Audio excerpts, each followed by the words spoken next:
Hello engineers, and welcome to Marek Dev Diary for November the 13th, 2025.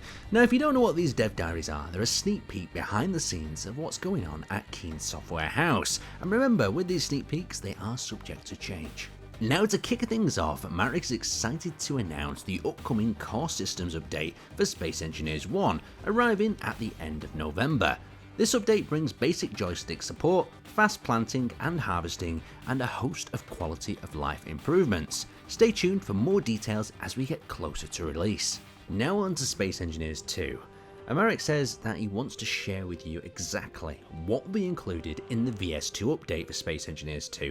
This milestone, VS2 Planets and Survival Foundations, introduces the first full implementation of planets and lays down the core systems for survival, colonization and progression. Marek states, "I've seen how positively you've been reacting to these dev diaries, and it really means a lot. We're trying to stay as open and honest as possible about how Space Engineers 2 is being built, what's done, what's still changing, and what's coming next." Now next up, Marek wants to talk about the features of VS2 and what's next. Now these features are extremely detailed in Marek's dev diary, so I recommend you jump to the site right now and read through these details so you know everything you're going to get in VS2. But I'll quickly bullet point a few of them. I'm not going to cover everything because I'll be here all day. But of course you're getting a fully traversable star system with asteroid fields, you're getting the dwarf Delphos, Vajur, Chemic planets, we're getting the new flora, volumetric clouds, caves, natural wonders on these planets, and of course the colonization system. So you're getting colonization progression and you're getting the first contracts to play as well. And then we move on to survival mode, the introduction of the backpack building, projection building, new grid-based power systems, consumables, there's so much here, random encounters, new blocks, hand tools, blocks and friendly functionality. There is so much here. Check out the dev diary for full details, but let's continue on. Now you're probably asking a question. Hang on, wait. Where is feature X, or wheels, weapons, mechanical blocks, oxygen, air tightness, etc.? Well, Marek has an answer for you, and he says, I would love to have them in VS2 too. Some features need more time and testing to reach the quality we aim for. So you can check out the updated roadmap for an overview of what's coming next and when you can expect your favourite feature to arrive. Now Marek continues by saying what's next after VS2. You can expect regular expansions of contracts and new sectors through smaller updates after VS2 release, following the same steady approach as our previous block update releases, but probably not on a weekly basis. The next large milestone will be VS 2.2 Survival Extensions, which will focus on expanding the survival and colonization experience.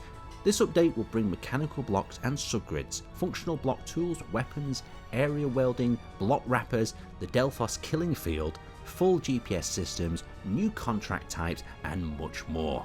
Since these features build directly on the systems introduced in VS2, we'll be able to deliver them at a bit faster pace.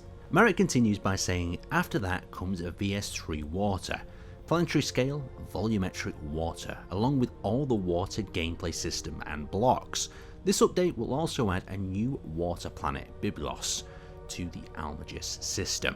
Following closely will be VS4, NPCs plus cooperative multiplayer, adding 4-player gameplay and the first iteration of interactive non-player characters. VS5, full multiplayer, will complete the foundation for large-scale multiplayer sessions. Marek continues by saying 2 development teams were working in parallel on VS3 and VS4, so the final release order may depend on which reaches completion first. Either way, we're pushing forward on all fronts to bring you new features and deeper gameplay as quickly as possible. Now remember, many of the features and improvements planned for the future have been requested and shaped by the suggestions and ideas shared through our support portal. Your feedback is incredibly valuable and we appreciate every suggestion you submit. Marek adds that the art team have managed to squeeze even more snow and mountain biome improvements for this update.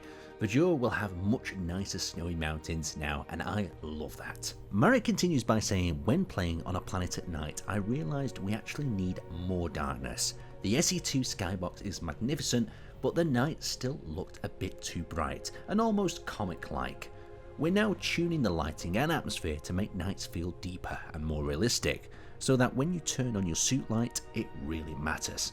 Now onto the art team. Do you want to see how the sausage is made, or to be more specific, how one of our characters is made? Alice is refining the character and adding extra detail to the high poly version while listening to the Space Engineers 2 soundtrack by Carol Antoinette. Now let's wrap that up there, but Marek has a question for you. What do you think about the updated Space Engineers 2 roadmap, and what are you excited for the most?